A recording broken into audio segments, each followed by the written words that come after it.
എല്ലാവർക്കും മറ്റൊരു എപ്പിസോഡിലേക്ക് സ്വാഗതം. ഇന്നത്തെ എപ്പിസോഡിൻ്റെ തുടക്കത്തിൽ മനുശങ്കറും ബാലചന്ദ്ര മേനോനും സംസാരിച്ചുകൊണ്ടിരിക്കുകയാണ്. മനു ബാലനോടായി പറയുന്നു, അങ്കിളെ ചോദിക്കാനാണെങ്കിൽ ഒരുപാടുണ്ട്, പക്ഷേ അങ്കിളിനിപ്പോൾ റെസ്റ്റ് അല്ലേ വേണ്ടത്? ഇത് കേൾക്കുന്ന ബാലൻ, നീ ചോദിച്ചാലും എനിക്ക് ഒന്നും തന്നെ പറയാനായിട്ടില്ല. മറുപടിയായി മനു, അതെനിക്ക് മനസ്സിലായി, പറഞ്ഞാലും തീരാത്തടത്തോളം അത്രയുമുണ്ട്, അതുകൊണ്ട് പറയണ്ടെന്ന് വെക്കുന്നതല്ലേ? സംശയത്തിലെന്നോണം ബാലൻ മനുശങ്കറിനെ നോക്കിക്കൊണ്ട്, ഇതൊക്കെ എങ്ങനെ നിനക്ക് മനസ്സിലാകുന്നു? ആരോടും മിണ്ടാതെ നാടുവിട്ടുള്ള യാത്ര, 2 ദിവസത്തെ അജ്ഞാതവാസം, നോൺ സ്റ്റോപ്പ് മദ്യപാനം, എന്തൊക്കെയോ തകർന്ന മട്ടിലുള്ള തിരിച്ചുവരവ്, ഇതിനൊക്കെ ഒരുപാട് അർത്ഥങ്ങളുണ്ടെന്ന് എനിക്കറിയാം. പക്ഷെ ഞാനതൊന്നും ചോദിക്കുന്നില്ല. അങ്കിൾ എത്രയും പെട്ടെന്ന് സുഖമാവാന്നുള്ളതാണ് ഇപ്പോഴത്തെ ആവശ്യം. ഈ സമയം ബാലൻ മനുവിനോട് ചോദിക്കുന്നു, അലീന എവിടെ? ഞാൻ അവളെ വീട്ടിൽ കൊണ്ടുവിട്ടു. ആര് പറഞ്ഞിട്ടെന്നാണ് ബാലൻ്റെ ചോദ്യം. ആൻറ്റി നിർബന്ധിച്ചു വീട്ടിലോട്ട് തിരിച്ചു കൊണ്ടാക്കാൻ. മനു ഇപ്പോൾ ബാലനോടായി പറയുന്നു, അലീനയാണ് അങ്കിളിനോട് തക്ക സമയത്ത് ഇരിക്കാനുള്ള എല്ലാ കാര്യങ്ങളും ചെയ്തത്. CPR നിന്നും അലീനയാണ്. വൈജയന്തി ആൻറ്റിക്ക് അങ്കിളിനെ കാണണമെന്നുണ്ട്. ഇപ്പോൾ വേണ്ട, ഇവിടെ വെച്ച് കാണണ്ടെന്ന് ഉറച്ച സ്വരത്തിൽ ബാലൻ. ഞാൻ അങ്ങോട്ട് വന്ന് കണ്ടോളാമെന്നാണ് ബാലൻ പറയുന്നത്. ഈ സമയം മനു ബാലനോട് സ്വന്തം ഭാര്യയ്ക്ക് കാണാൻ അനുവാദം കൊടുക്കുന്നില്ലെന്നറിയുമ്പോൾ മറ്റുള്ളവർ തെറ്റിദ്ധരിക്കും. മറുപടിയായി ബാലൻ, ഇപ്പോൾ ഞാൻ ഇവിടെ വെച്ച് അവളെ കണ്ട വീണ്ടും ഒരു പ്രാവശ്യം കൂടി എനിക്ക് സ്ട്രോക്ക് വന്നെന്നിരിക്കും. മറ്റുള്ളവരുടെ തെറ്റിദ്ധാരണ നീക്കാൻ വേണ്ടി ഞാൻ ഇപ്പോൾ തന്നെ ഈ ബെഡിൽ കിടന്ന് മരിക്കണോ എന്ന് ദേഷ്യത്തോടെ ബാലൻ. വേണ്ടെങ്കിലേ, അങ്കിളെ സമാധാനമായിട്ടിരിക്കാൻ ആശ്വസിപ്പിക്കുന്ന മട്ടിൽ മനു പറയുന്നു. വൈജയോട് വീട്ടിൽ പോകാൻ പറ, അവളുടെ സേവനം എന്തായാലും ഈ ഹോസ്പിറ്റലിൽ വെച്ച് എനിക്ക് വേണ്ടി വരില്ലെന്ന് ഉറച്ച സ്വരത്തിൽ ബാലൻ. ഞാൻ പറയാം അങ്കിളെ, അല്ലെങ്കിലും ആൻറ്റിക്ക് ഇവിടെ ഒന്നും ചെയ്യാനായിട്ടില്ലല്ലോ. കൈതിക്കൽ മാളിക വീട്ടിൽ നിന്ന് ആരും തന്നെ ഇനി എന്നെ കാണാൻ വരണ്ടെന്ന് ബാലൻ തീർത്തു പറയുന്നു.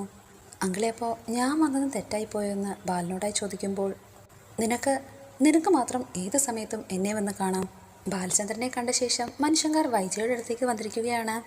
വൈജ മനുവിനോടായി ചോദിക്കുന്നു, ബാലചന്ദ്രനെ കണ്ടിട്ട് പ്രശ്നങ്ങളൊന്നും ഇല്ലെന്ന് മനുശങ്കർ പറയുന്നു.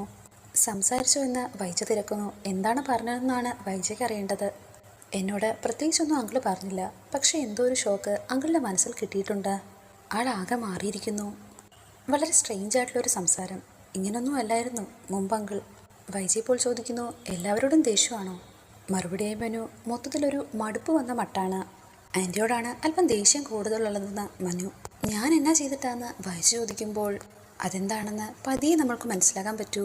എന്തായാലും ആളിപ്പോൾ ഒന്ന് സുഖപ്പെട്ട് വരട്ടെ, അതല്ലേ നമുക്ക് അത്യാവശ്യമെന്ന് മനു. വിഷമത്തോടു കൂടി വൈജ, എനിക്ക് ഒരു കാലത്തും സമാധാനം വിധിച്ചിട്ടില്ലൊരു ഈശ്വര.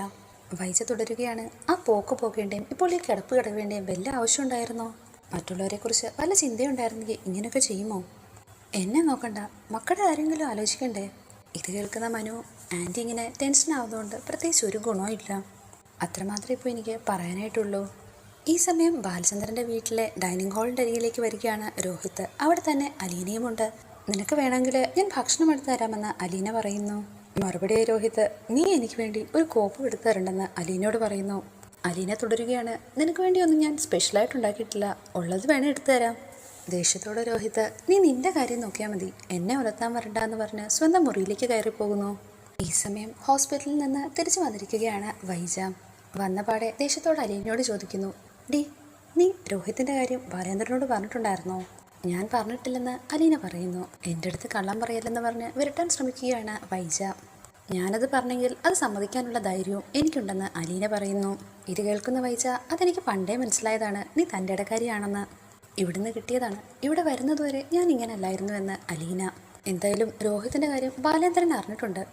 അതിൻ്റെ ബാക്കിയാണ് ഈ ഹോസ്പിറ്റലും ബാക്കി പ്രകടനങ്ങളും എല്ലാമൊക്കെ. ഇത് കേൾക്കുന്ന അലീന, ചിലപ്പോൾ അറിഞ്ഞിട്ടുണ്ടാവും. മക്കളെ വേണ്ടുപോലെ വളർത്തിയില്ലെങ്കിൽ ഇതിനപ്പുറം സംഭവിക്കുമെന്ന് വൈജയോട്. ഇത് കേൾക്കുന്ന വൈജ അലീനയോട് ദേഷ്യത്തോടെ പറയുന്നു, ഞാൻ മക്കളെ വളർത്തിയതിൻ്റെ കുഴപ്പമല്ല, നിന്റെ തള്ള നിന്നെ വേണ്ടുപോലെ വളർത്താത്തതിൻ്റെ കുഴപ്പമാണ്.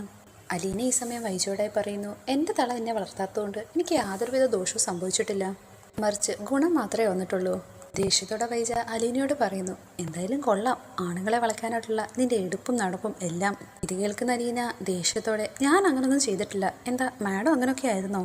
ഇത് കേൾക്കുന്നതും ദേഷ്യത്തോടെ വൈജ അലീനയോട്, എന്നെ ക്വസ്റ്റ്യൻ ചെയ്യാനായിട്ട് നീ ആരാടി? നീ എൻ്റെ മുമ്പിൽ നിന്ന് തർക്കിക്കുന്നു, നാണം കെട്ടവളെ എന്ന് അലീനയോട്.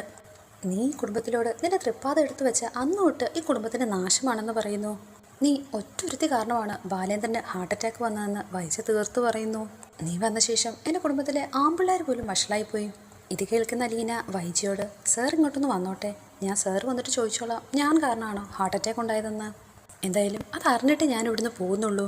ഈ സമയം വൈജ അലീനയോട് അതിനെപ്പറ്റി കൂടുതലൊന്നും അറിയാനില്ല, നീ തന്നെയാണ് സകലത്തിൻ്റെ മൂലകാരണം. അങ്ങനെ വീട്ടിലെത്തിയ ഉടൻ തന്നെ വൈജ നേരെ ബാലചന്ദ്രൻ്റെ റൂമിലെത്തി അവിടെ എല്ലാം പരിശോധിക്കുന്നു. ഈ സമയം അവരുടെ ഫോട്ടോയ്ക്ക് മുകളിലായി ഒരു തോക്കിരിക്കുന്നത് വൈജയുടെ ശ്രദ്ധയിൽപ്പെടുന്നു. ശേഷം ടേബിളിലിരുന്ന ബാലചന്ദ്രൻ്റെ ഫോൺ അൺലോക്ക് ചെയ്യാനായിട്ട് ശ്രമിക്കുന്നു. വൈജ തന്നോടിങ്ങനെ മോശമായി പെരുമാറിയതിൽ വിഷമത്തോടുകൂടി മുത്തശ്ശിയുടെ മുറിയിലേക്ക് വരികയാണ് അലീന. വിഷമത്തോടുകൂടി നിൽക്കുന്ന അലീനയുടെ മുത്തശ്ശി ചോദിക്കുന്നു, ഡി അവള് വന്നോ? നിന്നോട് വല്ലതും പറഞ്ഞോ? മറുപടിയായി അലീന, ഞാൻ കാരണമാണ് സാറിന് ഹാർട്ട് അറ്റാക്ക് ഉണ്ടായെന്നാ മാഡം പറയുന്നത്. ഇത് കേൾക്കുന്ന മുത്തശ്ശി, അതിന് നീ എന്തോ ചെയ്തു? എനിക്ക് അറിഞ്ഞൂടെ മുത്തശ്ശി എന്ന് കരഞ്ഞുകൊണ്ട് അലീന. പിന്നെ നിനക്ക് ചോദിച്ചുകൂടായിരുന്നോ? വാ തുറന്നെന്ന് ദേഷ്യത്തോടുകൂടി മുത്തശ്ശി ചോദിച്ചു. അപ്പോൾ പറയുക, ഞാൻ വന്നതിന് ശേഷമാണ് ഈ കുടുംബത്തിലെ കലഹങ്ങൾ തുടങ്ങിയെന്ന്. ഇത് കേട്ടത് മുത്തശ്ശി അവൾ അതും പറയും അതിനപ്പുറവും പറയും. ഇഷ്ടമില്ലാത്ത അച്ചി തൊടുന്നതെല്ലാം കുറ്റം എന്നതുപോലെയേ ഉള്ളൂ. അലീന മുത്തശ്ശിയോട് ചോദിക്കുന്നു, ഞാൻ എന്തെങ്കിലും പറഞ്ഞിട്ടാണോ സാർ ആരോടും പറയാതെ വീട് വിട്ടു പോയത്? സാർ കള്ളു കുടിച്ചത് എൻ്റെ കുറ്റം കൊണ്ടാണോ?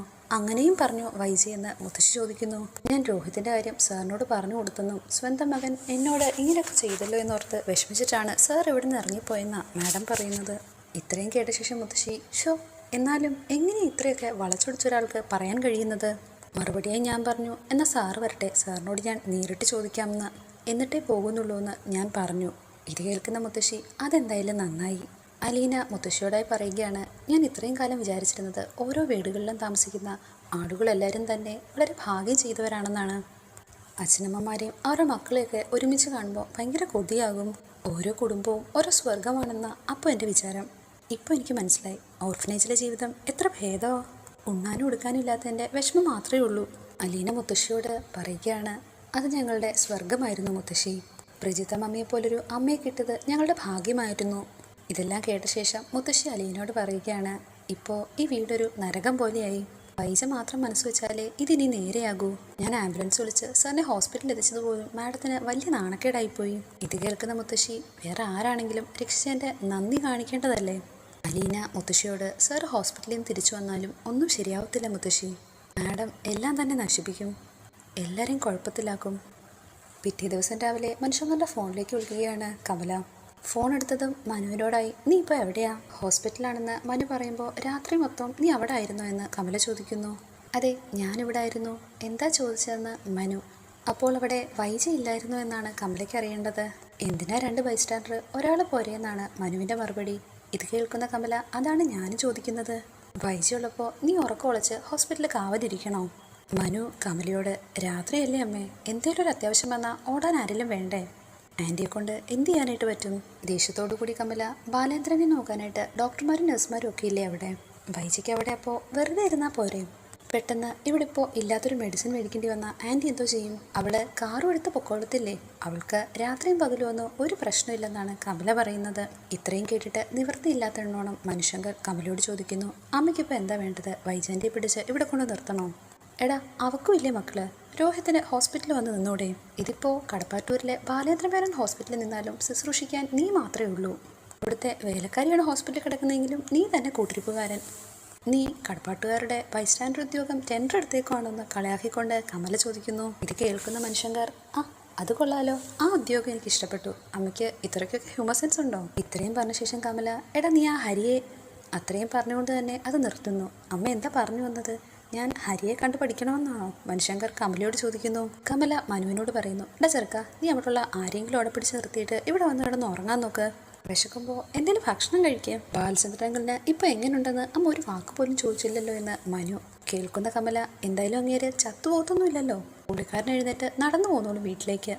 ഞാനപ്പോൾ ഹോസ്പിറ്റലിൽ കിടന്നാലും അമ്മയുടെ പ്രതികരണം ഇങ്ങനെ തന്നെയായിരിക്കുമല്ലേ എന്ന് മനു ചോദിക്കുമ്പോൾ മറുപടിയായി കമല, എനിക്കെൻ്റെ മക്കളാണ് വലുത്, അത് കഴിഞ്ഞേ ഉള്ളൂ, ബാക്കി ആരും തന്നെ.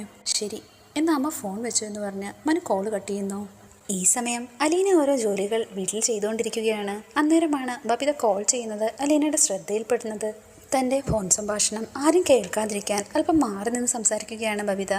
അങ്ങനെ സംസാരിക്കുന്നതിനിടയിൽ ബബിത തൻ്റെ ബോയ് ഫ്രണ്ടിനോടായി ചോദിക്കുന്നുണ്ട്, നീ ഇപ്പോൾ എവിടെയാണെന്ന്. അതിനുള്ള മറുപടിയായി അയാൾ ഞാനിപ്പോൾ മീനച്ചിലാറ്റിലിൻ്റെ പാലത്തിൻ്റെ മുകളിൽ കൂടെ നടക്കുകയാണെന്ന് പറയുന്നു. അതിനുശേഷം ബബിത അയാളോട് ചോദിക്കുന്നുണ്ട്, എന്നാലും നീ പോയപ്പോൾ എന്നെ കൂട്ടിയില്ലല്ലോ, അതിപ്പോൾ ഞാൻ വിളിക്കാഞ്ഞിട്ടാണോ നീ വരാത്തത്? ഞാൻ എപ്പോൾ വിളിച്ചാലും നീ വരാറില്ലല്ലോ എന്ന് അയാൾ പരാതി പറയുന്നു. എന്താ വരാത്തതെന്ന് നിനക്കറിയത്തില്ലേ? ആർക്കും ഒരു സംശയമൊക്കെ തോന്നാതിരിക്കണ്ടേ, അതുകൊണ്ടല്ലേ നീ വിളിക്കുമ്പോൾ ഒന്നും ഞാൻ വരാത്തതെന്ന് ബബിത പറയുന്നു. അപ്പോൾ നീ ക്ലാസ് കട്ട് ചെയ്താൽ പോണെങ്കിൽ ആരറിയാനാണെന്ന് അയാൾ ബബിതയോട് ചോദിക്കുമ്പോൾ, നന്നായി, ക്ലാസ് കട്ട് ചെയ്ത് എവിടെയെങ്കിലും പോയാൽ അപ്പം തന്നെ മിസ്സ് അമ്മയ്ക്ക് മെസ്സേജ് ഇടും. ഇത് കേൾക്കുന്ന അയാൾ ഇങ്ങനെയുള്ള കോളേജിലൊക്കെ എന്തിനാ പോയി അഡ്മിഷൻ എടുത്തത്? നമുക്കൊരു ഫ്രീഡം വേണ്ടിയെന്ന് ബബിതയോട്. ലൈഫ് എൻജോയ് ചെയ്യാനായിട്ടുള്ളതാണ്, അല്ലാതെ ചങ്ങലക്കിട്ട് ഒരു കോർണറിൽ പൂട്ടി വെക്കാനുള്ളതല്ലെന്നാണ് അയാൾ പറയുന്നത്. ബബിത തിരിച്ച് മറുപടിയായി അയാളോട് പറയുന്നു, പൊന്നു മോനെ, എൻ്റെ അമ്മയൊരു പുലിയാണ്, എന്തേലും സംശയം തോന്നിക്കഴിഞ്ഞാൽ കടിച്ച് കീറിക്കളയും. ഇത് കേൾക്കുന്ന അയാൾ ആളാവാൻ എന്ന മട്ടിൽ നിന്റെ അമ്മ പുലിയാണെങ്കിൽ ഞാൻ സിംഹമാണെന്ന് തിരിച്ചു പറയുന്നു. ഇപ്പോഴേ ബബിത പോടാ, സീരിയസ് ആയിട്ട് പറയുമ്പോഴാണ് നിന്റെ ഒരു ചളി. അയാൾ എപ്പോഴും സംസാരിക്കുകയാണ്, ഡി നമ്മളിപ്പോഴും സ്റ്റാർട്ട് എടുത്ത് തന്നെ നിൽക്കുവാണ്, ഞാനും നീയും പിന്നെ നമ്മുടെ ഫോണും ബ്ലൂടൂത്തും, കാര്യങ്ങൾ ഇങ്ങനെയൊക്കെ പോയാൽ മതിയോ എന്നാണ് അയാൾ ചോദിക്കുന്നത്. ബബിത അയാളോടായി പറയുന്നു, എടാ നീ എന്നെ ഒന്ന് മനസ്സിലാക്ക്, എന്തൊക്കെ റെസ്ട്രിക്ഷൻസ് ഉണ്ടെന്ന് അറിയോ എനിക്ക്? ഞാൻ ഫോൺ ചെയ്യുന്നത് പോലും എന്ത് സൂക്ഷിച്ചാണ്. ഇത് വളരെ ബോറാണ് കേട്ടോ, ഇനി ഉമ്മ കൊടുക്കാനായിട്ട് ഈ ഫോണിൽ ഒരു സ്ഥലവും ബാക്കിയില്ലെന്ന് അയാൾ പരാതി പറയുന്നു. ബബിത അയാളോട്, നീ അവിടെ ഫോണിലാണ് കൊടുക്കുന്നതെങ്കിലും എനിക്കിവിടെ കറക്റ്റായിട്ട് കിട്ടുന്നുണ്ട്. അയാൾ ബബിതയോടായി പറയുന്നു, എനിക്കിതൊക്കെ നേരിട്ട് തന്നെ കിട്ടണം, എന്നാൽ മാത്രമേ ആ ഫീലിങ്സ് ഒക്കെ ഓക്കെ ആവത്തുള്ളൂ. ഇവിടെ ബബിത, അതൊന്നും ഉടനെ നടക്കത്തില്ല മോനെ, വെയിറ്റ് ചെയ്യുക, ഞാൻ വെയിറ്റ് ചെയ്യുന്ന കണ്ടില്ലേ. അയാൾ ചോദിക്കുന്നു, ആർക്ക് വേണ്ടി, എന്തിനു വേണ്ടിയാണ് നീ വെയിറ്റ് ചെയ്യുന്നത്? നമ്മളിങ്ങനെ കുറേ വെയിറ്റ് ചെയ്തിട്ട് ആർക്ക് എന്ത് പുണ്യം കിട്ടാനായിട്ടാണെന്ന് അയാൾ ചോദിക്കുന്നു. അമലിനോടായി വീണ്ടും ബബിത ഒരു കാര്യം പറയുന്നു, നീ ഇങ്ങനെ തിരക്ക് കൂട്ടാതെ, നമുക്ക് നമ്മുടേതായിട്ടുള്ള സമയം വരും. ഇത് കേൾക്കുന്നതും അമൽ, ഇങ്ങോട്ടൊന്നും വരത്തില്ല, നമ്മൾ വിളിച്ചു വരുത്തുക തന്നെ വേണം. അതാ ഞാൻ നിന്നോട് പറഞ്ഞത്, ഒരു ക്ലാസ് കട്ട് ചെയ്തിട്ട് നമുക്ക് പിക്നിക്കിന് പോകാമെന്ന്. അമലാകട്ടെ ബബിതയെ കൺവിൻസ് ചെയ്യാനായിട്ട് ശ്രമിക്കുകയാണ്. എടാ, നമ്മൾ ഈ പാലാക്കാർക്കുള്ള അത്രയും സൗകര്യം വേറെ ആർക്കാണുള്ളത്? 1 മണിക്കൂറിനകത്ത് എത്തിച്ചേരാവുന്ന 3 പിക്നിക് സ്പോട്ടുകളാണ് നമുക്കുള്ളത്. എന്നാൽ ബബിത ശ്രദ്ധിക്കാതിരുന്ന ഒരു കാര്യമുണ്ടായിരുന്നു. തൊട്ടടുത്തായി തന്നെ ഇത്രയും നേരം ഈ സംഭാഷണങ്ങളെല്ലാം കേട്ടുകൊണ്ട് അലീന ഉണ്ടായിരുന്നു. ഇപ്പോഴാണ് അലീന തുണികളെല്ലാം എടുത്ത ശേഷം താഴേക്ക് പോകുന്നത് ബബിതയുടെ ശ്രദ്ധയിൽപ്പെടുന്നത്. ഇതോടുകൂടി ഇന്നത്തെ എപ്പിസോഡോട് അവസാനിച്ചിരിക്കുന്നു. Please like, share and subscribe.